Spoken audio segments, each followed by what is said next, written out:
Paolo Maldini and Leonardo just resigned from the Italian Football Federation after only 16 days on the job. 16 days. That's the final nail in the coffin for Italian football, for Calcio. Calcio is dead. And if you want to understand why Italian football has been stuck for almost 20 years, actually no, exactly 20 years since the last time they won the World Cup, you need to look at what just happened behind closed doors. On July 11th, the federation brought in Paolo Maldini as a technical director and Leonardo as an advisor. And the goal, of course, was simple: rebuilding the entire national team, the entire national project around culture, around football, after missing 3 straight World Cups. And it was supposed to be a 4-year plan to finally save calcio. Maldini's first job was, of course, to find a new manager, a new face for the Italian national team. First name up, Carlo Ancelotti. Carlo Ancelotti happily declined because, of course, he just signed a new deal with the Brazilian national team. Second name up, maybe it was actually the first option, Pep Guardiola. Pep Guardiola happily declined, maybe. We don't know. He said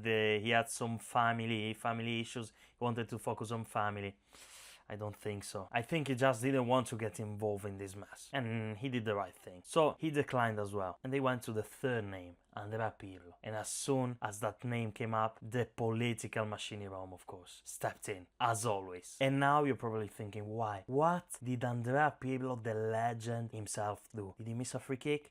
Nah, Andrea Pirlo had an active sponsorship deal with the Russian bookmaker. So Italian politics, the media, some members of the Football Federation freaked out.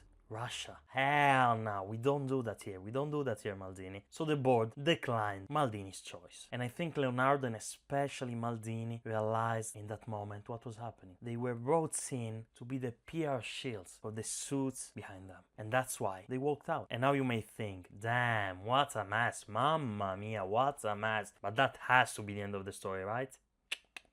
We're in Italy, come on. 24 hours later, Ranieri and Mancini. 74-year-old Claudio Ranieri and Roberto Mancini, the same guy who walked out 3 years ago because he was getting the bag, the Saudi bag. And that is basically Italian football in a nutshell. An institution paralyzed by nostalgia and terrified of modernizing. Whenever there's a crisis, instead of backing young visionaries, backing people like Maldini who know the Italian Federation really well, or doing the hard work of reforming finally the youth system, the infrastructures, the people at the top, of course, run back to the old names. Comfort blankets, familiar faces, as always. And lastly, this is just a reminder for someone at the Italian Federation, alla Federazione Giuoco Calcio. Italy hasn't played a World Cup knockout game since 2006. 20 years, more than 20 years. And if we keep running it like a political country club, it won't happen again soon. Ciao.